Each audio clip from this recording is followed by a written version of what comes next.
చేయడం జరిగింది. ఎవరు ఆ 270 థియేటర్లు? ఎందుకు 30 ఏళ్ల నుంచి వాళ్ళు మాతో వ్యాపారం చేస్తున్నారు. 98 నుంచి ఆ ఎగ్జిబిటర్స్కి మాకు 28 ఏళ్ల నుంచి ఒక నడుస్తుంది, ఆ రిలేషన్ నడుస్తుంది. వాళ్ళు అడిగినప్పుడు ఈస్ట్ గోదావరికి ఇలా జరుగుతుందన్నప్పుడు శిరీష్ గారు నా నోటీస్లో తీసుకొచ్చారు. ఇలా నువ్వు ఛాంబర్ ప్రెసిడెంట్గా ఉన్నప్పుడు ఛాంబర్లో జరిగిన లాస్ట్ ఇయర్ నేను ఛాంబర్ ప్రెసిడెంట్, మీ అందరికీ తెలిసిందే. ఛాంబర్లో నువ్వు అన్నావంట ఎగ్జిబిటర్స్కి కూడా ఏదైనా కష్టాలు ఉన్నప్పుడు డెఫినెట్గా గవర్నమెంట్స్తో కూడా మాట్లాడి సాల్వ్ చేస్తామని వాళ్ళు ఈ పాయింట్ అడుగుతున్నారు. ఈస్ట్ గోదావరిలో అడుగుతున్నారు. What will do? ఎగ్జిబిటర్స్కి ఏం కావాలో అడగడంలో తప్పులేదు. వాళ్ళకు ఉన్న ప్రాబ్లమ్స్ ఏంటి వాళ్ళని చేసుకొని కమ్యూనికేట్ చేయమనండి. ఎవరికి? ఛాంబర్కి కమ్యూనికేట్ చేస్తే అప్పుడు ఛాంబర్ నుంచి ప్రొడ్యూసర్స్కి లేదా గవర్నమెంట్కి ఈ టాపిక్ వెళ్తుంది. బికాజ్ ఐఎమ్ ఎఫ్డీసీ చైర్మన్ కాబట్టి ఆ ఉద్దేశంలో వాళ్ళు ఈ రూట్లో రావడం జరిగింది. అది అయిపోయింది. సో నేను నా వెకేషన్ కోసం నేను హాలిడే వెళ్ళాను. వాళ్ళు మే 18 ఒక మీటింగ్ అనుకున్నారు ఎగ్జిబిటర్స్, ఏపీ తెలంగాణ ఎగ్జిబిటర్స్ అందరూ. ఆ రోజు ఆ మీటింగ్ అయిపోయే టయానికి నేను లాస్ట్కి ఒక 15 నిమిషాల గురించి వెళ్ళాను. సో మళ్ళీ అది మీ మీడియా మిత్రులకు కూడా చాలా అవసరం ఇది. ఎందుకంటే ఆ టాపిక్ జూన్ 1 థియేటర్లు బంద్ అనేది ఫస్ట్ వేసింది మీరు. లోపల జరిగింది ఏంటి, వాళ్ళు అడిగింది ఏంటి, మీకు క్లారిటీ లేదు. ఎవరో ఫోన్ ద్వారా చెప్పింది అది మట్టుకే మీరు మీ స్ట్రోలింగ్లు కానీ మీ బ్రేకింగ్ న్యూస్లు కానీ మీరేశారు. అంటే యాక్చువల్ లోపల ఏం జరిగింది, వాళ్ళు ఏం అడిగారు, వాళ్ళు ఛాంబర్కి ఏమి ఇచ్చారు, మీకు క్లారిటీ లేదు. వాళ్ళక్కడ నేను వెళ్ళి మాట్లాడిన తర్వాత సార్ మేము ఇలా అనుకుంటున్నాం, మాకు ఈ పర్సంటేజ్ విధానం కావాలి, ఈ రెంటార్ పర్సంటేజ్ అనేది ఉంది. ఆ కొన్ని సినిమాలకే 90% సినిమాలు మేము పర్సంటేజ్లో ఆడుతున్నాము. సో కొన్ని సినిమాలకి ఇలా ఉంది, మాకు కావాలి అని అడుగుతున్నాం. సరే, దాంట్లో వాళ్ళ పర్సంటేజ్ విధానంలో కూడా రాయొద్దు అని చెప్పా. ఎందుకు? అది ప్రొడ్యూసర్స్, అక్కడ డిస్ట్రిబ్యూటర్స్ కంఫర్ట్గా లేరు, ప్రొడ్యూసర్స్ కంఫర్ట్గా లేరు. సో మీ కోరిక, మీ రిక్వెస్ట్ ఏదైతుందో మీరు ప్రొడ్యూసర్స్కు చెప్పండి. డెఫినెట్గా ప్రొడ్యూసర్స్ మీటింగ్ అయినప్పుడు వాళ్ళు మీ గురించి ఆలోచించి ఎలా దీన్ని సాల్వ్ చేయాలనేది ప్రయత్నం చేసి తొందరలోనే చేస్తాము. అక్కడ కొందరు సార్ మేము ఇది కాకుంటే జూన్ 1 నుంచి మేము థియేటర్లు క్లోజ్ చేస్తాం, అది తప్పు. మీరు అలాంటి స్టేట్మెంట్లు కానీ అలాంటివి అడిగితే ఎదుటి వాళ్ళకు హర్టింగ్గా ఉంటుంది, ఆ టాపిక్ వద్దు.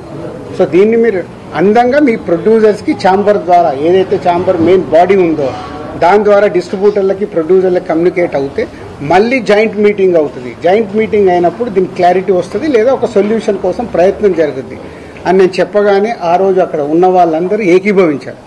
నేను బయటకు వచ్చేసాను 15 నిమిషాల తర్వాత బయటకు వచ్చిన హాఫ్ అన్ అవర్కి ఏ ఛానల్లో చూసినా జూన్ 1 థియేటర్లు బంద్, జూన్ 1 థియేటర్లు బంద్, టక్ మెసేజ్లు వస్తున్నాయి. ఏంటయ్యా అని నేను ఛాంబర్కి ఫోన్ చేశాను. ఆ ప్రెసిడెంట్కి సెక్రటరీతో మాట్లాడితే సరిగా వాళ్ళు ఇలా లెటర్ ఇచ్చారు. ఏమని ఇచ్చారు? ఎగ్జిబిటర్స్ లెటర్ ఛాంబర్కి, మాకు ఇలా పర్సంటేజ్ విధానం కావాలి, ఈ పర్సంటేజ్ విధానం కోసం డిస్ట్రిబ్యూటర్లు కానీ ప్రొడ్యూసర్లతో కానీ మాకు మీటింగ్ పెట్టండి. ఆ మీటింగ్లో మేము అనుకుంది జరగకుంటే మేము జూన్ 1 నుంచి థియేటర్లు బంద్ చేస్తాం. ఇది అక్కడ సారాంశం. కానీ బయటికి ఎలా వచ్చింది? జూన్ 1 నుంచి థియేటర్లు బంద్. వాళ్ళందరికీ మీటింగ్ జరగాలి కదా. ఇప్పుడు ప్రభుత్వంలో మనం ఎన్నో చూస్తాం, స్ట్రైక్లు అంటారు. స్ట్రైక్లు అన్నప్పుడు ఏం చేస్తారు? వాళ్ళకు వీళ్లకు మీటింగులు జరుగుతాయి, అక్కడ సొల్యూషన్ వెతుకుతారు. స్ట్రైక్లకు వెళ్ళాలని చెయ్యాలని ఎవరు కోరుకోరు. ఇది కూడా అలాంటిదే. కానీ అలా బేస్ లేకుండా జూన్ 1 థియేటర్లు బంద్ అనేది బయటికి స్ప్రెడ్ చేశారు. అక్కడ ఎగ్జిబిటర్స్ కానీ ఛాంబర్ కానీ ముందుకొచ్చి ఖండించకపోవడం తప్పు. సో ఎవరి దారిన వాళ్ళు, అంటే మా సినిమా ఇండస్ట్రీలో మీ అందరికి తెలిసిందే, ఎవరి దారి వారిదే. మన అరవింద్ గారు ప్రెస్ మీట్ చేశాడు, ఈరోజు నేను చేశాను. మేమందరం కూర్చొని కదా ప్రెస్ మీట్ చేయాలి.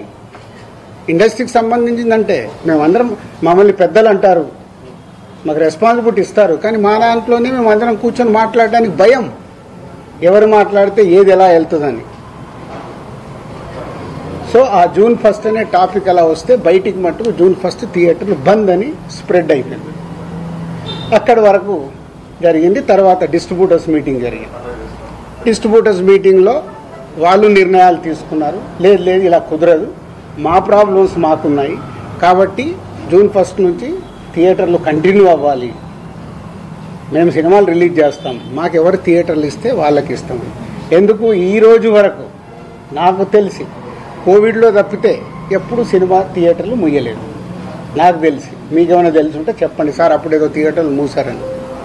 ఈ రోజు వరకు కోవిడ్లో తప్పితే ఎప్పుడు థియేటర్ క్లోజ్ చేయరు. సినిమాలు రిలీజ్ ఉంటే సినిమాలు వేసుకోవాలనుకుంటారు ఎగ్జిబిటర్, మూసుకుంటే వాళ్ళకే నష్టం.